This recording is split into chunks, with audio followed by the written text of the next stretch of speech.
Primeiramente, bom dia. O grupo composto aí por Yasmin, eu, Maria Amanda e Samira, ficamos responsáveis por falar um pouco acerca do tema suínos.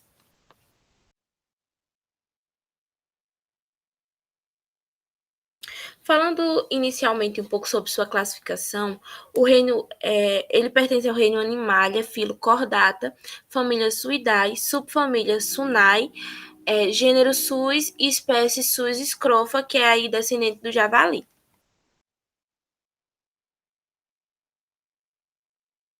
Bom, acerca de sua origem, os suínos eles foram domesticados aí, primeiramente na China, por volta de 5.000 a 4.900 a.C. Tem como ancestrais os javalis europeus, asiáticos e africanos. O javali europeu, que é o Suis scrofa, ele era um animal aí de grande porte e constituição robusta e com a capacidade de alta deposição de carne. Já os javalis asiáticos e africanos, que é os susvitatus, eles eram de menor porte e de grande propensão à gordura, porém, ele tinha maior precocidade. Ele foi também, o susvitatus no caso, o primeiro a ser domesticado, principalmente pelos povos arianos. Esta espécie ela ainda é encontrada em países como Índia, Paquistão, China e Vietnã e possui aí um porte menor e caracterizado pela face curta e as orelhas curtas e propensão também à engorda.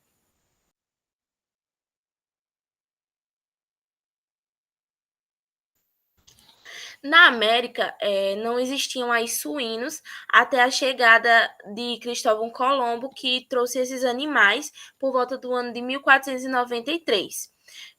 Os primeiros suínos que chegaram aqui no Brasil, eles vieram com Martim Afonso por volta do ano de 1532. Somente a partir desse século foi recebido animais com genética melhorada, provenientes da Inglaterra, como os Berkshire, Yorkshire, Largin Black, entre outros.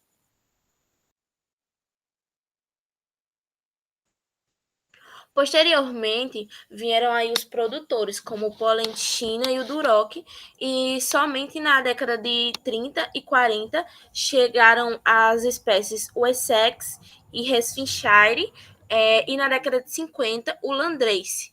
Essas e outras introduções de material genético foi aí capaz de formar um mosaico de genótipos por volta de 1960 e 1970 aqui no Brasil.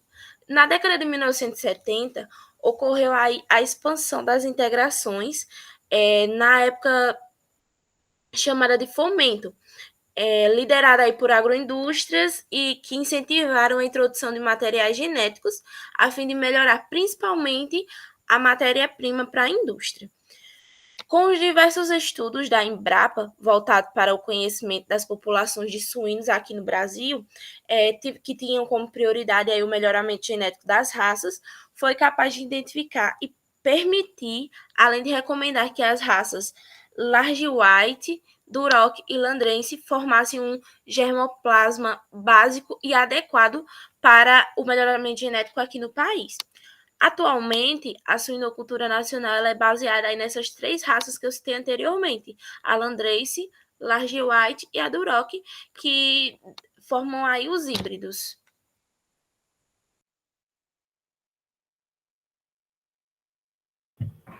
Bem, trazendo aí um pouco da morfologia, né, geral dos porcos, porque eles variam bastante de raça para raça.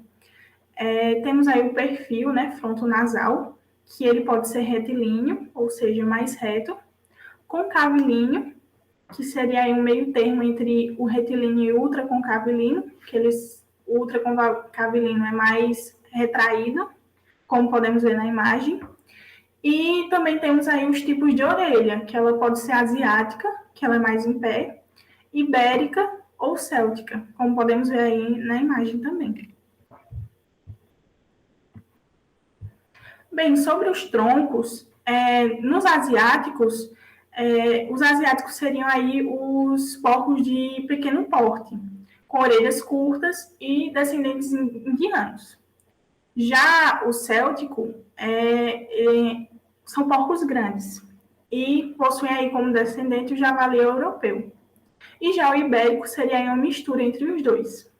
Também é importante citar sobre as linhagens, né? As linhas maternas ou paternas, ou seja, nas linhas maternas nós temos aí a reprodução e seleção de animais com potencial leiteiro, ou seja, mães menos agressivas, que sejam cuidadosas com os leitões, que tenham leite de qualidade.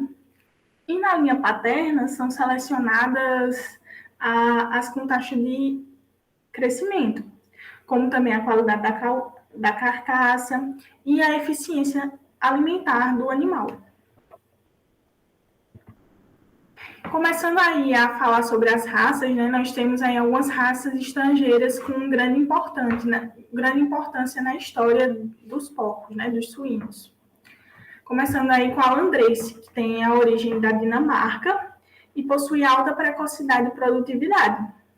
Ela faz parte aí de uma linha materna, né, que suas fêmeas são de ótima qualidade e com produção leiteira, bastante satisfatória, e também uma boa porcentagem de gordura. Seus cascos eles são considerados resistentes e também é muito utilizado em programas de híbridos, né, de produção de híbridos, tanto para machos como para as fêmeas. E sua aptidão principal é a carne. Também temos aí a Largue White, que tem aí de origem a Inglaterra, e também produz boas fêmeas leiteiras dessa linha materna. Possui alta adaptabilidade a qualquer tipo de sistema de criação, e sua aptidão está aí entre a carne e o toucinho. Bem, outra raça é a Duroc, que tem aí origem dos Estados Unidos e surgiu de vários porcos vermelhos, né, que na região ali do Nova York. Ela foi a primeira raça estrangeira introduzida no Brasil e iniciou aí o melhoramento e tecnificação da suinicultura brasileira. É considerada também rústica, né, porque ela se adapta a várias condições tropicais, a cruzamentos e também variados sistemas de criação. Tem alta precocidade, fecundidade, e o problema é que suas fêmeas, elas são pouco utilizadas, né, em cruzamentos, porque são difíceis de manejar porque são ariscas. Então, essa raça ela está mais na linha materna, né? São mais usados os machos.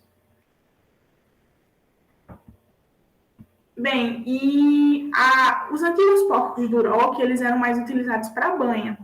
Após alguns melhoramentos, houve aí uma transição e uma aptidão para carne e toucinho.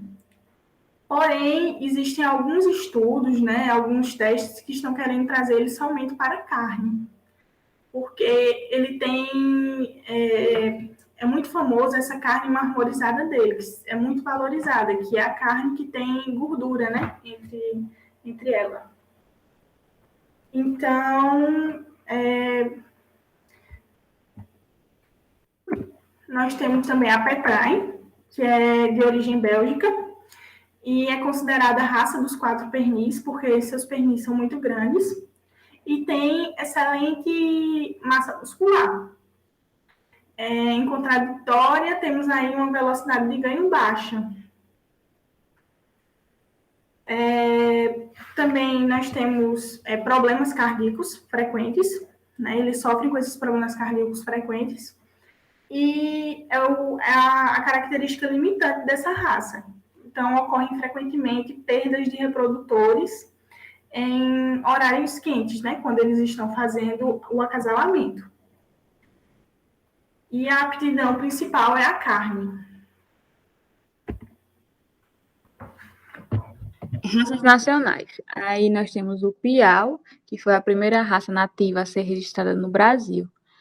Ela possui a pelagem branca creme com algumas manchas pretas.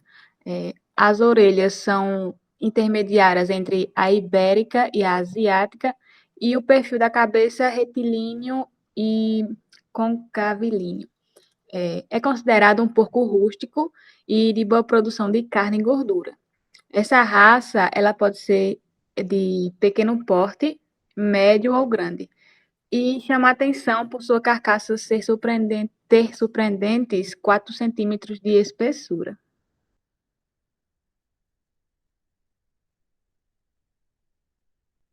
O canastrão. Ele apresenta pelagem preta ou vermelha, pele grossa e preguiada. As suas orelhas são do tipo célticas e o corpo é bem grande.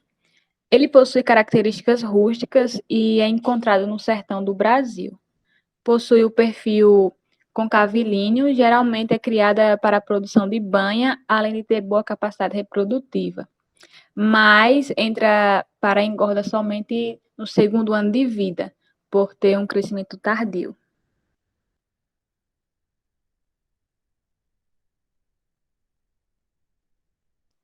O Nilo. Essa raça pertence ao tipo asiático, tem um perfil subcôncavo e seu focinho é curto e comprido. As suas orelhas são retas e pequenas e possuem cor preta, ausência de pelos e costumam pesar de 100 a 150 quilos. Elas possuem ossatura fina e têm grande rendimento de toucinho. Costumam produzir até 70% de banha e por isso são grandes produtores de toucinho. Moura. A raça é descendente ou aparentada com os famosos porcos pretos ibéricos, que são muito utilizados para a produção de presunto cru suíno, que se chama pata negra, e ele é um produto altamente valorizado e comercialmente demandado. É um dos melhores na sua categoria no mundo. A raça é originada e disseminada nos estados do Rio Grande do Sul, Santa Catarina e Paraná.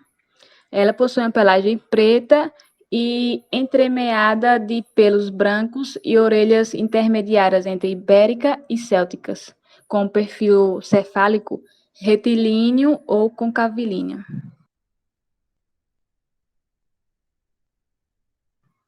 Caruncho. A sua cabeça é ultraconcavilínea.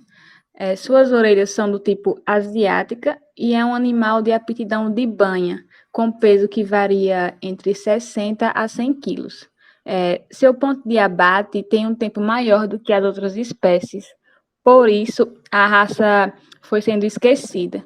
Então, passaram a se tornar somente comuns em fazendas de subsistência, especialmente por Minas Gerais e Goiás. Essas são as nossas referências e obrigada pela atenção.